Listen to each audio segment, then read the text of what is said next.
আর একজন বেনামাজি যখন হয়, নামাজ পড়ে না, রোজা রাখে নাই, মহিলারা পর্দা বসিয়ে রাখে নাই, মা বাবার খেদমত করে নাই, নাফরমানি একজন মানুষ, ওর সামনে যখন আজরাইল আসবে, আল্লাহ বলেন জান্নাতের দরজাগুলি তার জন্য বন্ধ করে দাও, জাহান্নামের দরজাগুলি তার জন্য খুলে দাও। ওই জাহান্নামের দরজাগুলি দেখবে কঠিন আযাবগুলি তার সামনে নিয়ে আসবে, জাহান্নামের দুর্গন্ধ কুস জাতীয় জিনিস তার সামনে নিয়ে এসে হাজির করা হবে, তার সামনে একজন প্লেট নিয়ে আসা হবে। আজরাইল আলাইহিস সালাম বলবেন, আমার ফেরেশতারা তোমরা যাও, আমি যাওয়ার আগে আগে ওই নাফরমানি বেনামাজিদের কাছে যাও, যারা সুদ খায় ঘুষ খায়, ওদের সামনে তুমি যাও, ওর রূহটা এরকম ভাবে টান দিয়ে নিয়ে আসো। আল্লাহ রাসূল সাহাবীদেরকে বলেছেন, আমার সাহাবীরা, আমি আজরাইল যাওয়ার পূর্বে কিছু কয়েকজন ফেরেশতা তার সামনে যাবে, জাহান্নামের দুর্গন্ধ কুস জাতীয় জিনিসগুলি নিয়ে প্লেটে নিয়ে যাবে, দেখিয়ে ওই রূহগুলির ভয়ে বিভিন্ন জায়গায় পালাতে থাকবে, লুকাইতে থাকবে। কখনো যাবে আজরাইল আলাইহিস সালাম আসার পূর্বে ওই ফেরেশতাগুলি কি করবে, যেমন আম মানুষ এরকম তাজা আম এরকম ছোলাগুলি ছিলার পরে চিপে আমের রস বাহির করে, কেমনে ইচ্ছা মতন চিপে কি চিপে না, হাত দেয় ইচ্ছে মতো, দাঁত কিটিমিটি করে চিপে, বাড়াস না রস আসিস না, রস বাড়াস না, চিপে না, এরকম ভাবে চিপতে থাকে। ফেরেশতাগুলি তখন আসবে, জাহান্নামের খাবারগুলি তার সামনে ধরবে, ধরার পরে বেনামাজি ভয়ে কাতরাতে থাকবে, ভয়ে আতঙ্ক থরথর থরথর করতে থাকবে, তার শরীরগুলি ঘামবে, প্রসাবের রাস্তা দিয়ে প্রসাব বাহির হবে, পায়খানার রাস্তা দিয়ে পায়খানা বাহির হবে, চোখগুলি বড় বড় হয়ে যাবে, এরকম মুখগুলি হা হয়ে যাবে, মুখ এরকম হা করে থাকবে, মুখ দিয়ে ফেনা আসবে, মুখ দিয়ে গোলটা আসবে, চোখ দিয়ে পানি ঝরতে থাকবে।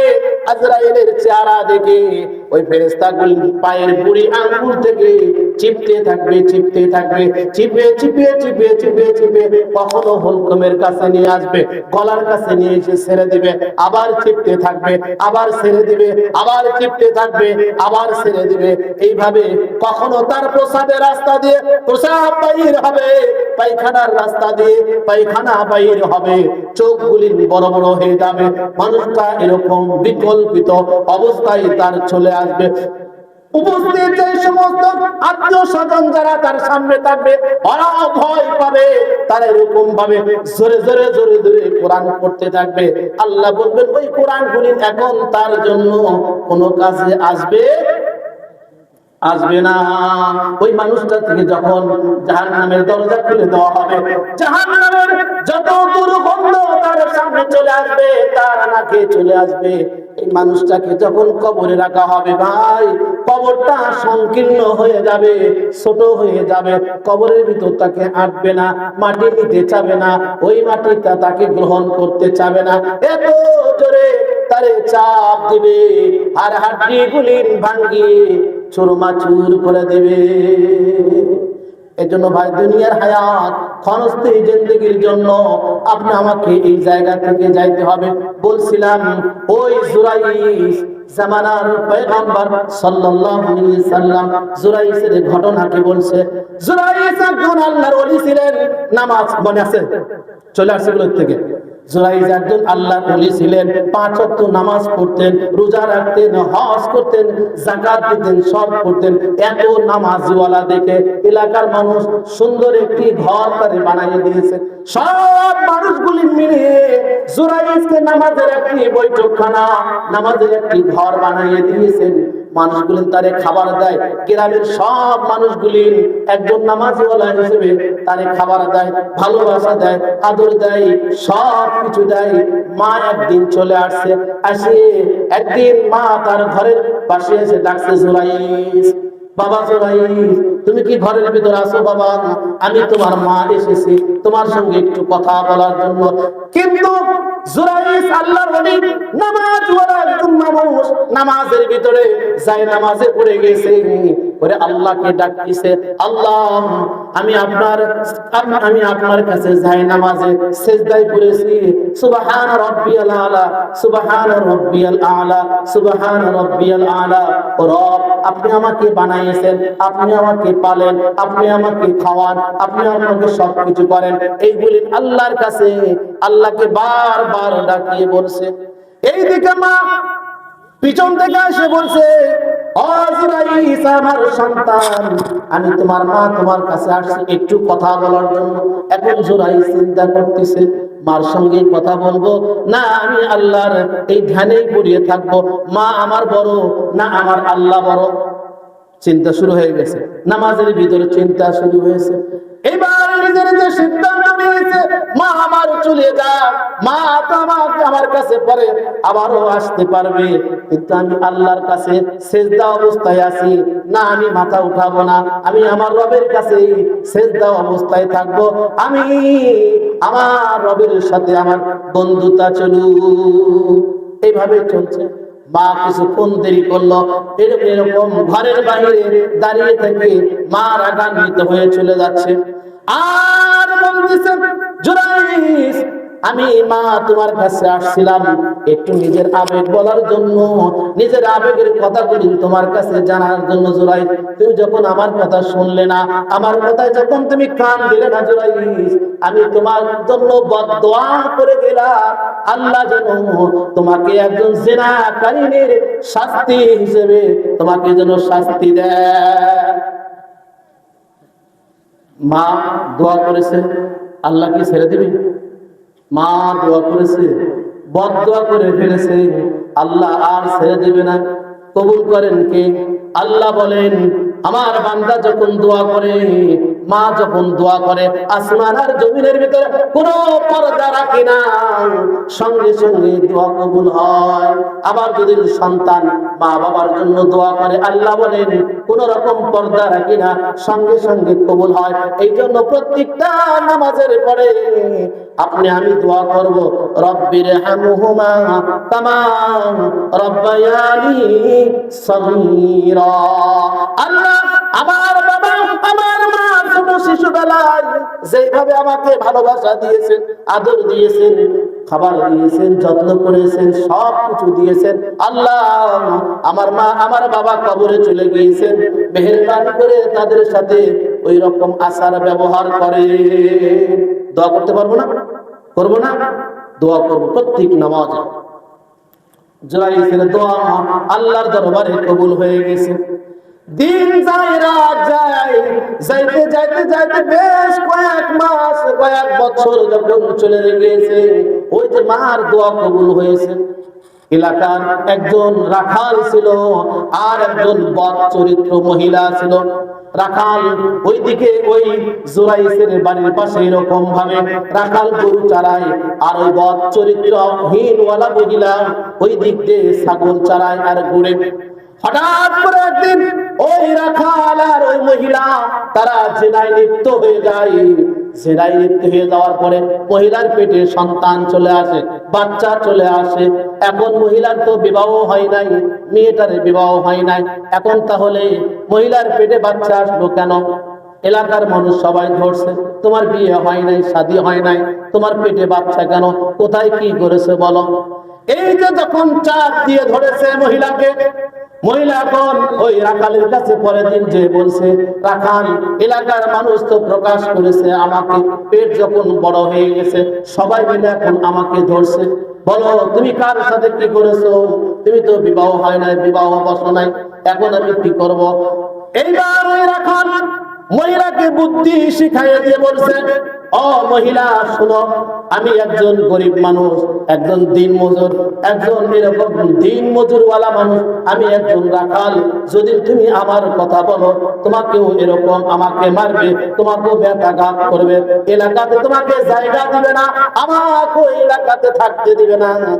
বিশেষ করে আমার কথা না বলে শোনো, ওই ঘরের ভিতর একজন নামাজিওয়ালা আছে, একজন ভালো মানুষ আছে, তার এরকম এলাকার মানুষ খাবার দেয়, এলাকার মানুষ ভালো বলে, যাও যাও তুমি যে ওই জুরাইসের নামটা তুমি বলিয়ে দিয়ে দাও। তাহলে কি করবে? তোমাকেও মারবে না, আমাকেও মারবে না, তোমাকেও গালি দিবে না, আমাকেও কেউ আর গালি দিবে না। যাও ওই জুরাইসের নাম বলো। এরপরে আসে মহিলা যখন গ্রামের ভিতরে বলেছে, শোনো শোনো শোনো, আমি একজন অবিবাহিত মেয়ে, তোমরা তাকে ভালো বুঝো, ভালো দেখো, এই একজন নামাজওয়ালা মানুষ, এই আসলে ভালো নয়, ভালো চরিত্রওয়ালা মানুষ নয়। একদিন সুযোগ পেয়ে, কেউ নাই এই চরার ভিতরে, কেউ নাই, কোনো মানুষ নাই, আমি একা একা এরকম ভাবে ছাগল মুরগি চালাচ্ছিলাম, হঠাৎ করে ওই সুযোগটা নিয়ে আমাকে হাত ধরে নিয়ে তার ঘরের ভিতরে নিয়ে যায়। বদদোয়া কার? বদদোয়া খেয়াল করছেন তো? আলোচনা বুঝতে হবে বলে। এইবার ওই বদ চরিত্রওয়ালা মহিলা বলতেছে, ওই যে রাখাল, ওই রাখাল বুদ্ধি শিখা দেওয়ার পরে ওই মহিলা এবার বলছে, না আমি তো করি নাই ওইটা, ওই যে দেখা যায় জুরাইস, ওই জুরাইসের কাম এইগুলি আমাকে এই অশ্লীল কাজ করেছে। নারায়ে তাকবীর, নারায়ে তাকবীর। প্রধান বক্তার আগমন, প্রধান বক্তার আগমন। আলহামদুলিল্লাহ, প্রধান বক্তা আসছে। আর বলবো কি, শেষ করে দিই নাকি? ও এটা শেষ করবো? আচ্ছা, একটু শর্টে করে শেষ করে দিই নাকি?